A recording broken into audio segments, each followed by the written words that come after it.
On today's show, should the Nets pivot to a play-in push or a more aggressive tank? And could the team's recent success lead Sean Marks to fast-track the rebuild with a star trade? I'll answer all those fan questions and more on today's episode of Locked On Nets.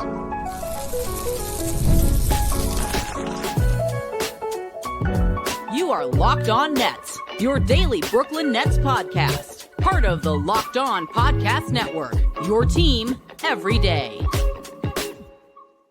Welcome in to Locked On Nets right here on the Locked On Podcast Network. Now the number one sports podcast network. It's your team, the Brooklyn Nets, every single day. I'm Erik Slater, Brooklyn Nets beat reporter for ClutchPoints.com.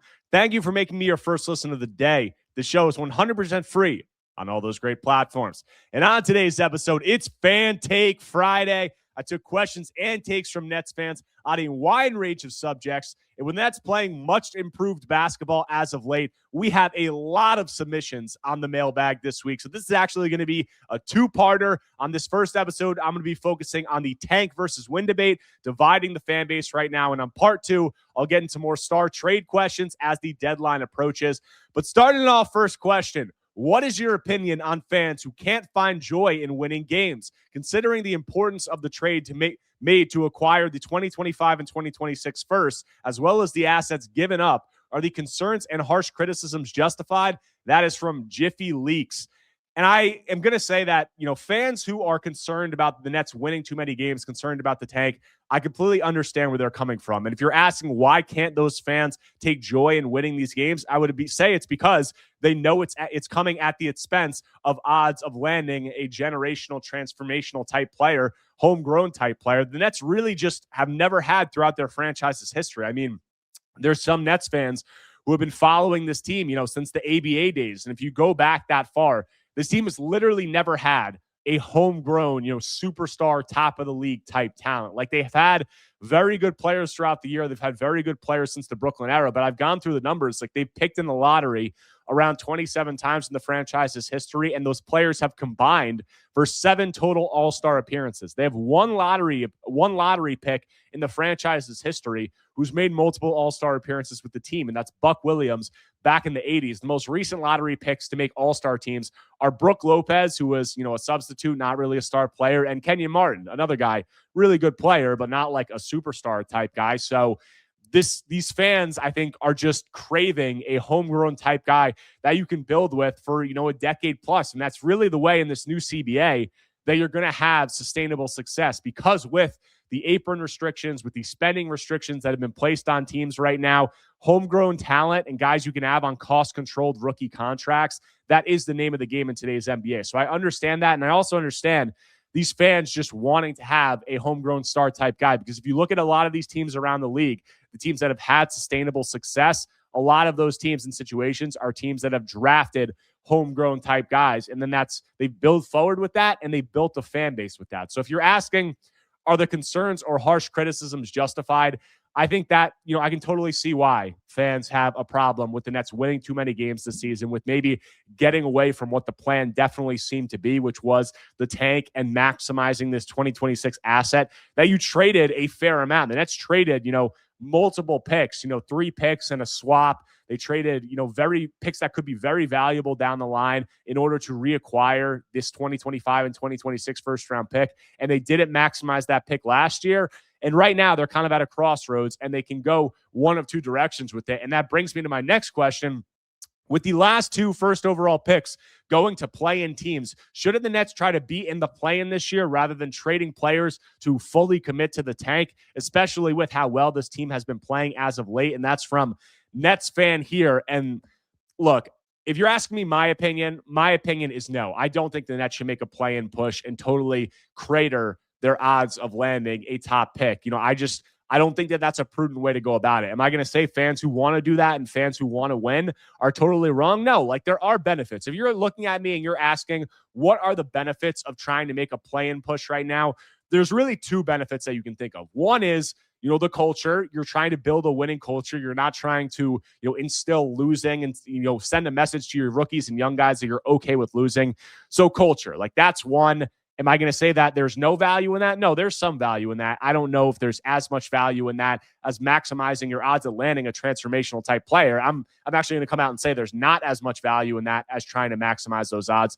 So the culture stuff, that's one benefit. Another benefit is, if you're trying to get in the market for stars over the next year, you can look at that. They can look at this and say, look, like we played maybe close to 500 basketball for most of the season or just below that. Like we have pieces here. We're building something with Jordi here. And that can be a pitch to those star players. And that is probably, more so than the culture stuff. That's probably the, advantage that is more attractive to the Nets, because we know they want to get back into the star conversation. And if they can play respectable basketball for most of the season with Jordi, and they can go to these stars and say, look, like we have a basis, we have a foundation of players here that are playing well. Look at what Jordi has done with all these guys. If we put you into the equation and we can make some high level moves around the margins, get another star level guy to come in after you, we're really going to be cooking. So that is the benefit. But you look at that and you say, like, look at this Nets team right now. They're 9-12 since that 0-7 start. They're 9-9 in games that Michael Porter Jr. has played in. So you could say that they've played 500 basketball since that 0-7 start, but they've also had a really soft schedule during that stretch. You look at the schedule, the remaining strength of schedule, they have like the 7th or 8th hardest strength of schedule in the league. So let's say the Nets, they continue to play with this roster. They don't make any tanking moves. They don't trade guys. They don't hold guys out. I'm not going to say that they, make win now moves during the season, because I frankly think that would be asinine unless you're getting a star level type guy who's going to be a face of the franchise, which I don't see happening. So they just continue moving forward. They play with this roster. They don't like completely tank. They don't tear it down. They don't hold guys out. With the remaining strength of schedule they have, being generous, I could probably see them being like, playing with a, 40% win rate, like being 400 for the rest of the season. And if they do that with their current record, that's going to put them around 30, 31, 32 wins maybe. And I think that that's probably being generous. That probably isn't even going to get you into the play-in. Maybe it does in a watered-down Eastern Conference. But you're looking at, 30, 31, 32 wins versus 20 to 22 wins, which could put you near the top of the draft lottery standings. Those 10 extra wins, that's what a lot of fans want to go for. Is that worth, sacrificing, going from having maybe top 3 or top 4 lottery odds to being probably in the 7th, 8th, 9th, 10th pick, like where we were last year or where the Nets were last year? I don't think that makes real much sense. I just think that is completely short-sighted. I think that is, kind of getting away from what the goal of this season should be. And that's putting you in a position where you're going to have really low odds to maximize your chances of getting a top of the draft type guy, a transformational type guy, whether you talk about an AJ DeBansta, Darren Peterson, maybe a Cam Boozer, Caleb Wilson, whoever else you want to say. Like, you can say these last 2 first overall picks went to play in teams, but saying like, we can just keep, trying to win. We can do all this and that's fine. And it doesn't matter because teams who, had a 1.4% chance got the number 1 overall pick. That's, flawed process and flawed logic, in my opinion. I think you have to maximize your chances of getting a top pick. But fans who want to win, I'm not necessarily going to say you're wrong. I just disagree. Next question. Why are some fans refusing to accept that Jordi can coach the current squad to the play-in, and why are they pissed about it? That's from the self-proclaimed intellectual. And this is similar to the first question I answered. I think some fans just see the value in landing a transformational type guy atop the draft. The Nets really haven't done that. They traded to get these picks back and not trying to maximize it and going another direction and, scratching and clawing to try to make the play-in, where you're going to get boat raced probably in the play-in or in the beginning of the Eastern Conference playoffs. Like, I don't think there's as much value in that. I think there is some value. There are some advantages to that. But I think the prospect of landing a transformational type guy who you can build forward with is more important, because we've seen it in the NBA. Like, coaching is very important. Sure. Culture is very important, but it is a talent-driven league. You need one of those top of the league type guys in order to, really contend or make yourself a significant threat for years to come. And the Nets' best chance to do that right now is to get one of these guys at the top of the draft. That's the clearest path. You can talk about, sure, like they can try to get into the play-in conversation. They can wait for the next disgruntled star to try to request a trade for them. And like, sure, that's a path, but you don't know who that guy's going to be. Like, that's not a clear path. The other path of trying to get one of these top guys in the draft, they have a clear route that they can go to try to maximize their chances and put themselves in a good position to do that. And one of those paths is way clearer than the other. Next question. The East is weak. The reason it'll be hard to tank is because so many teams in the East are beatable. Do you think the Nets could keep the team intact and trade for a star player like Donovan Mitchell or Trae Young and just add whoever else is available in their draft slot next year? That is from DJ Supreme. Could the Nets try to do that? Like you're saying, the East is going to be tough to tanking because the teams are so bad.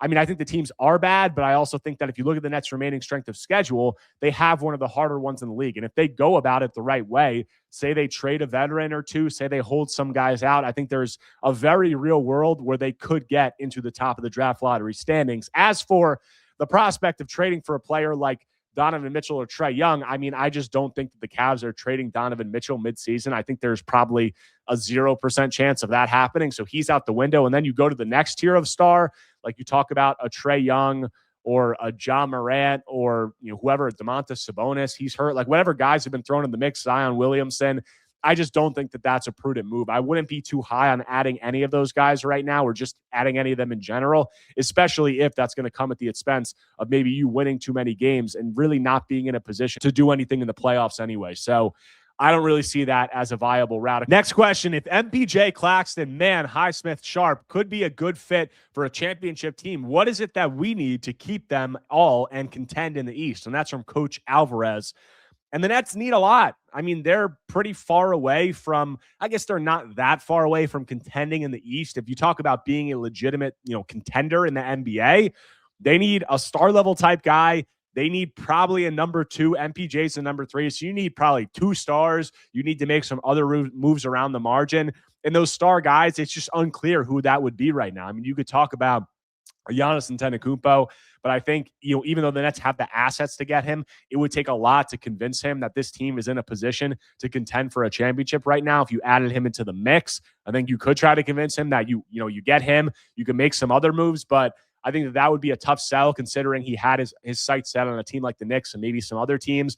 You look at beyond that, like could Donovan Mitchell get into the trade conversation? Maybe. Whoever else you want to say, like the Nets need star type guys, and that's what they need to contend for years to come. And if you're talking about fast tracking the rebuild and maybe going after a guy like Giannis, who's, going to be 31, 32 years old versus going the other direction and trying to get a star level type talent to add to your young core, who's going to be a draft guy who you could build forward with for the next decade plus and do it more sustainably.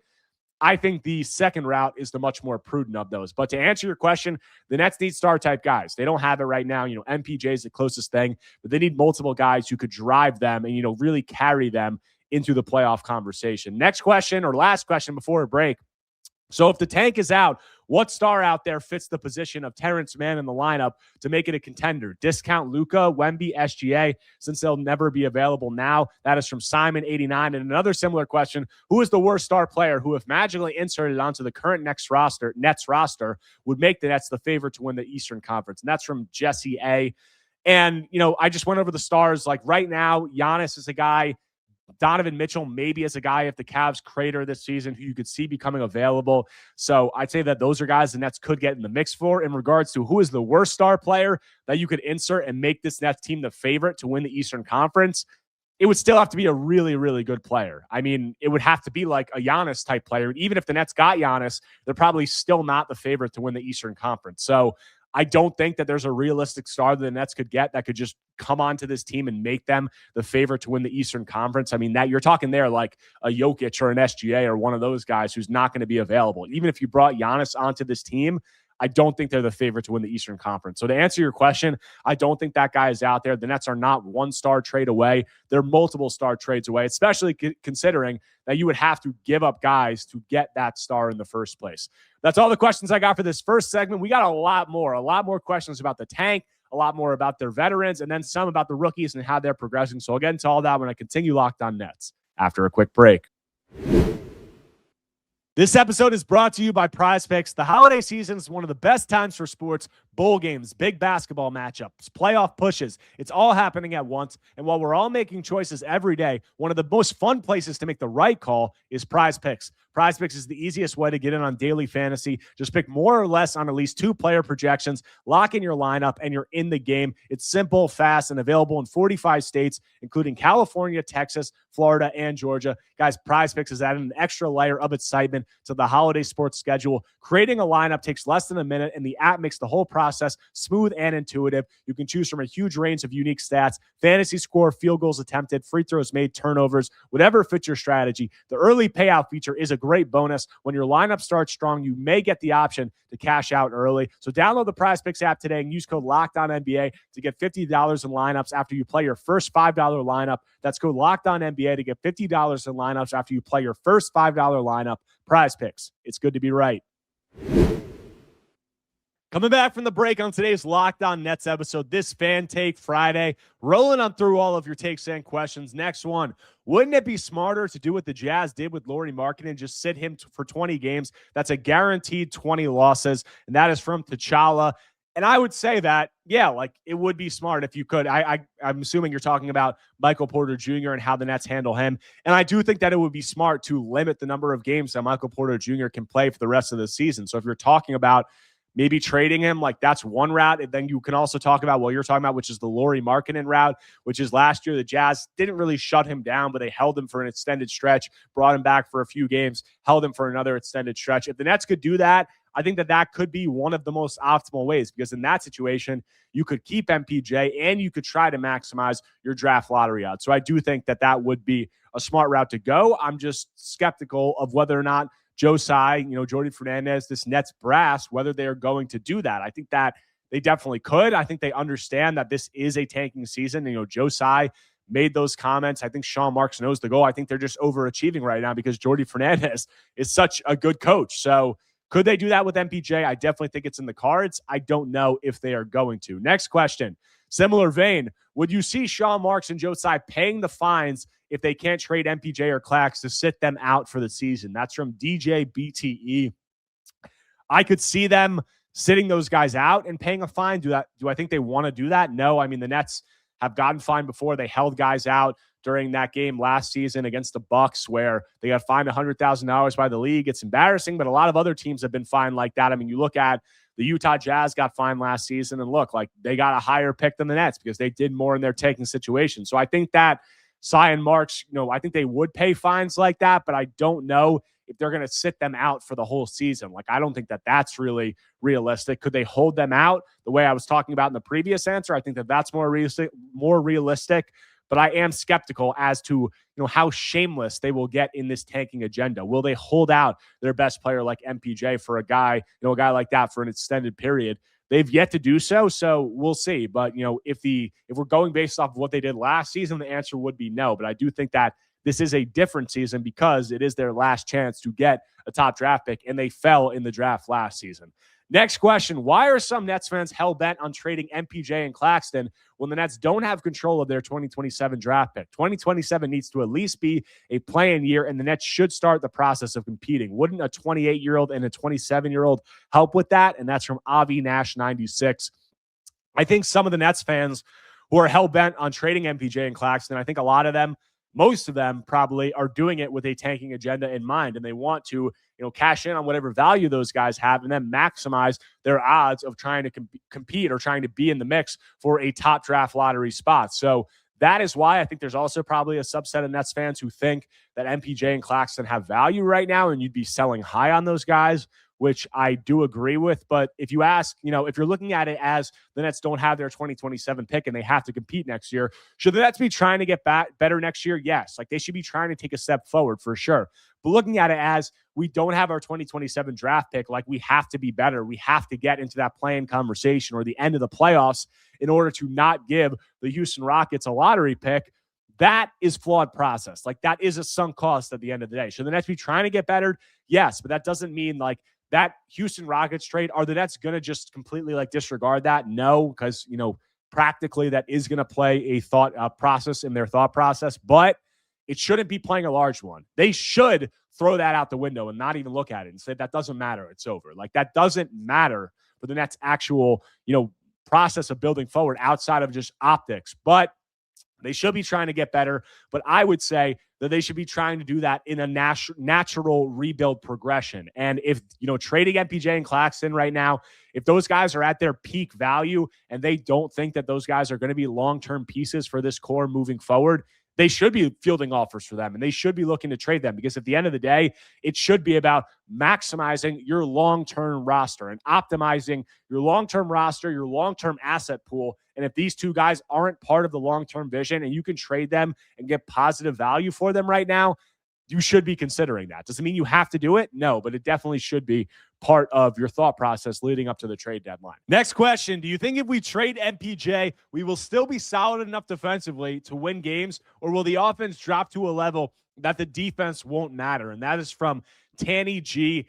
And yes, I think that if the Nets trade MPJ, I think that their offense is going to crater to a level where they just won't be able to win games. I mean, I did an episode on this earlier in the week with Lucas Kaplan. You can go check that out. But everything the Nets are doing offensively is centered around Michael Porter Jr. Everything is orbiting around the gravity that he is presenting. You saw that in the game against the Philadelphia 76ers, where MPJ had 25 in the first half. He only had 3 in the second half. But the Nets were still able to play well enough offensively and obviously dominate defensively to win that game in the second half, because MPJ, everything the 76ers were doing defensively was geared towards trying to stop him. They were breathing down his neck, and that creates opportunities for guys like Yegor Dioman, Nick Claxton, Noah Clowney. And those guys are playing so much better offensively because of the gravity that MPJ is presenting. So if you remove MPJ from the equation, the entire, the main scoring production is gone, and then all of that gravity is also gone. The Nets don't have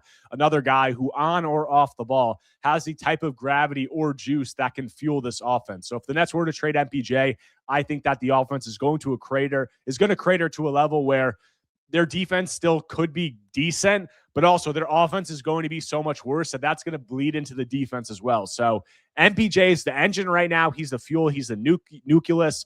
So if you're somebody who's in favor of a tanking agenda, trading him or sitting him is going to be the top way that the Nets can go about trying to juice their draft lottery odds. Last question before a quick break. Is Sean Marks making a mistake to let Jordi ruin the tank, considering the fact coaches are expendable? Assuming Marks goes after a star in the next couple of years, a nightmare scenario would be Jordi drops our pick to 8th and 9th, and then gets fired because the traded star doesn't like him. That's from fans of Sector 2814.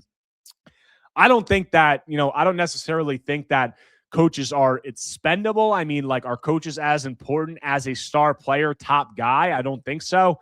But the Nets, found a good coach. They seem to have struck oil with Jordi Fernandez, and that cannot be, devalued for a team that has made, I think it's 9 or 10 coaching changes since the move to Brooklyn before Jordi Fernandez.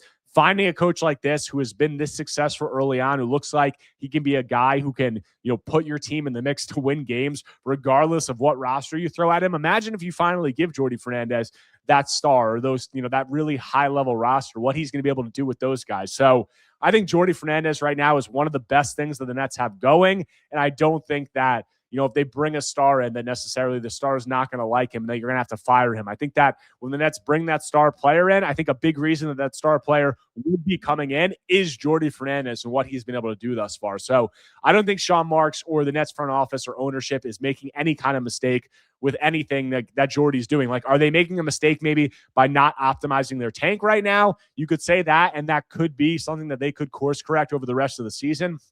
But if they made any mistakes with Jordi Fernandez, I don't think so, because, Jordi is a guy who is one of the biggest positives that the Nets have going for them right now. Going to take a quick break, and then after that, have a few more questions about trade conversations, about the Nets play and push, and also about Jordi Fernandez and what he's going to look like building forward with this Nets team. So get into all that when I close out Locked On Nets after a quick break.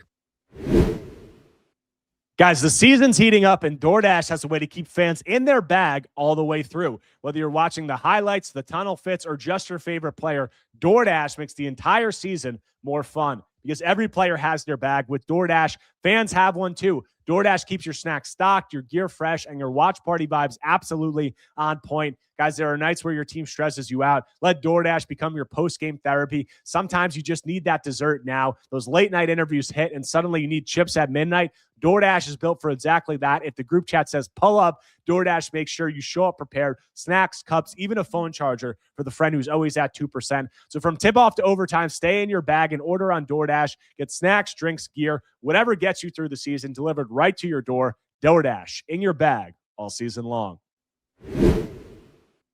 Coming back from the break, closing out today's Locked On Nets episode, this Fan Take Friday. Rolling on through all your remaining takes and questions. We got a take to start this off. Here's a take. The Nets make the play-in. That's from Nets Sage. Look, am I going to say it's impossible for the Nets to make the play-in? No, especially given the state of this Eastern Conference. But I outlined it at the top of the show. Let's say they play 400 basketball for the rest of the season, which might be generous. If you look at their remaining strength of schedule, I think that puts them at 30 to 31 wins. Is that going to get you into the play-in? Maybe, probably not. The last couple of years, it's been 39-win teams have been the 10th seed in the play-in. So do I think the Nets can get there? It's possible, but probably not. And that's assuming that, a lot of things go right. I'm going to say that I don't think that this Nets team is a play-in team right now. I think that a lot of fans are riding the wave of the way that they've played with, this recent 6-3 stretch. A lot of that has come against, or almost all of that, except for, the Raptors and the 76ers win, had come against teams with sub 500 records. And also, the Raptors were really struggling offensively when the Nets took them on. The 76ers were without VJ Edgecombe and Quentin Grimes and Dominic Barlow. Do I think that, I do think that this stretch is meaningful, and I do think that the Nets are winning games and playing very well relative to expectations, but I don't think that they're a play-in team. If you're going to say they could make more win-now moves, if they pivoted and tried to go for the play-in with win-now moves at the trade deadline, I think they could definitely be a play-in team. But I also think that would kind of be an asinine way to go about the rest of the season. On that note, is Sean Marks preparing any weird trades now that the team seems to be playing good? That is from Norris Knees. And if you're asking, is Sean Marks preparing any win-now moves in response to the Nets team playing this way? I don't think so, unless he was able to get in the mix for a Donovan Mitchell or maybe a Giannis Antetokounmpo. If you're talking is he going to make win-now moves around the margin? I don't think so. I think that would just be a big mistake considering, the Nets' opportunity to tank and give themselves a chance at a top draft lottery pick and a transformational type talent that they just haven't had. Trying to pivot and make win now moves to put yourselves in position to maybe get into the play-in. I just think that if you're looking at the risk reward of each of those directions, I think that one is far more sensical and beneficial than the other in regards to the Nets' long-term outlook. Next question, how do you think Jordi's earned minutes coaching style will mesh if or when we acquire a star-level player? Do you think it could lead to conflict, similar to Kenny Atkinson's situation with KD and Kyrie, or do you feel Jordi can earn their respect while maintaining his upfront style? And that's from Ricky White. I think that, Jordi's earned, not given minutes playing coaching philosophy. I obviously don't think that would apply to a star player. I think that player is going to play no matter what. If you're saying his, upfront disciplinarian type of vibe that he's given off, I think that Jordi understands the NBA. I think that he's been with teams. He's been with the Denver Nuggets. He's been with the Sacramento Kings. He's been with the Cleveland Cavaliers. I think that he understands how the NBA works. And I think that a big part of being a coach in the NBA, arguably the top part, is being able to understand the personalities of the guys on your team, being able to read dynamics of locker rooms and being able to adjust accordingly. And Jordi is a guy who's been in the NBA for a little bit right now. He's a very intelligent guy. Obviously, this is his first time, being a head coach, so we have to see what his philosophy is going to be moving forward. But I said before, I think that any star player that the Nets get, I think a big reason why they're probably going to want to come to this team is because of Jordi Fernandez, because of the way that he's coaching, because of the ability that he's shown to get the most out of guys and maximize the rosters that he's been given. So I think that when Jordi gets a star player, I do think that he'll need to cater somewhat to that star player, as all coaches do in today's modern NBA. But I do think that player would probably be coming in with an understanding that the Nets have a really good coach here. And that's part of the reason that I want to be a part of this situation. So that's what I'd say about that. Next question. Who are draft prospects from the 2026 class that would be the best fits for the Nets? That is from Alejandro Ramirez. And I would say that if you're asking which guys would best fit the Nets' play style, I don't think any of the guys atop the draft, whether you talk about Darren Peterson, AJ DeBansta, Cameron Boozer, Caleb Wilson, whoever else you want to say, Michael Brown, you can keep going. I think that all of these guys could be fits for the Nets system because Jordi is showing an ability to kind of fit his Nets system around different guys. We saw him do it last year early in the season with Dennis Schroeder and Cam Johnson. We're seeing him do it now with Michael Porter Jr. And I think that the philosophies of the way the Nets want to play They want to play really hard on defense. They want to be aggressive. They want to have guys who can be versatile and switch on the perimeter. And then they also want to have guys who can play fast, who can get up a lot of threes, who are high feel guys who can keep the ball moving. So I think any of these guys atop the 2026 draft would be a really good fit for that. You look at, a guy like Darren Peterson, a guy who has really good positional size. He's proven to be a good shooter. He has shown that he has good passing ability, also good defensive versatility. He's a guy, obviously, that's going to fit in seamlessly. A guy like AJ Devansta, who has great size and great, ball handling ability, is showing some playmaking ability as a pick and roll ball handler. Obviously, when he turns it up defensively, can be a really good switchable guy. I would say that AJ Devansta is one of the guys that I would be most excited about, just because I've spoken on the last episode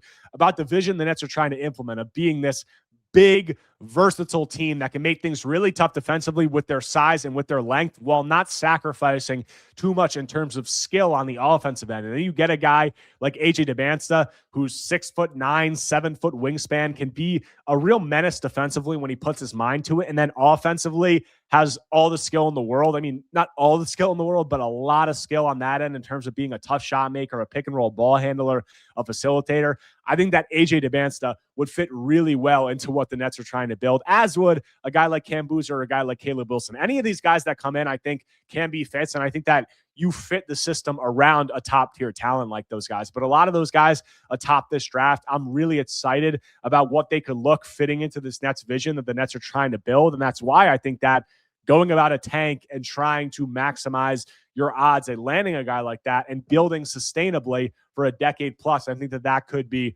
one of the most enticing ways that the Nets could go about this. Last question. What do you think the biggest reason for the massive improvement is? Is it adapting to Jordi's scheme? Is it natural player development? And that is from Tanny G. I think the biggest reason for the Nets improvement is their improvement defensively. I mean, they've gone from a historically bad defensive rating during their first 7 games to one of the better defensive ratings in the league. I mean, I tweeted it out yesterday and it's going somewhat viral because it's so crazy. The Nets had a 128.5 defensive rating during their 0-5 start. Over December, over their last 9 games, they have like 102 defensive rating. Their defensive rating is legitimately improved like 27 points from that 0-7 start to December. So that is the biggest reason for their improvement. If you're asking what is the biggest reason that they've been so much better defensively, I think Cam Thomas going out of the lineup and replacing him with a guy like Noah Clowney, also Yegor Doman coming into the starting lineup. I just think that they're so much bigger, they're so much longer, they're presenting so many more problems that way. So I think that's a big part of it.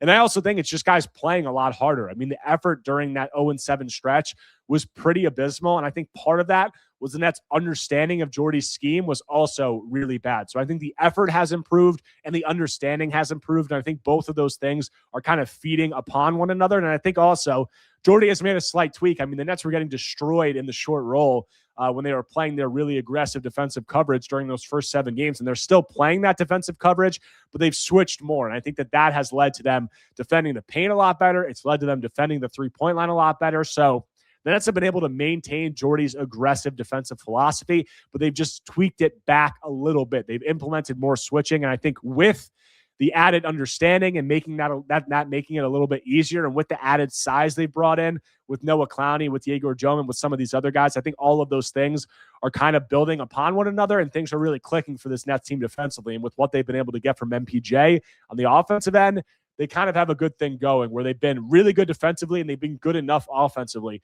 to win a lot of these games. So that's what I'd say. But that's all I got for this part 1 of this Fan Take Friday. Stay tuned for part 2, which will be dropping later on today. But that's all I got for today's Locked On Nets episode. If you guys do not already, make sure to subscribe to Locked On Nets on YouTube and wherever you get your podcasts, whether Apple Podcasts or Spotify. If you enjoy the content, take a second right now, smash that like button, leave a comment, leave a 5-star review. Anything you do to engage is much appreciated. But I'm coming out for part 2 later in the day, so stay tuned for that. So I'll be back on later today talking more Brooklyn Nets basketball.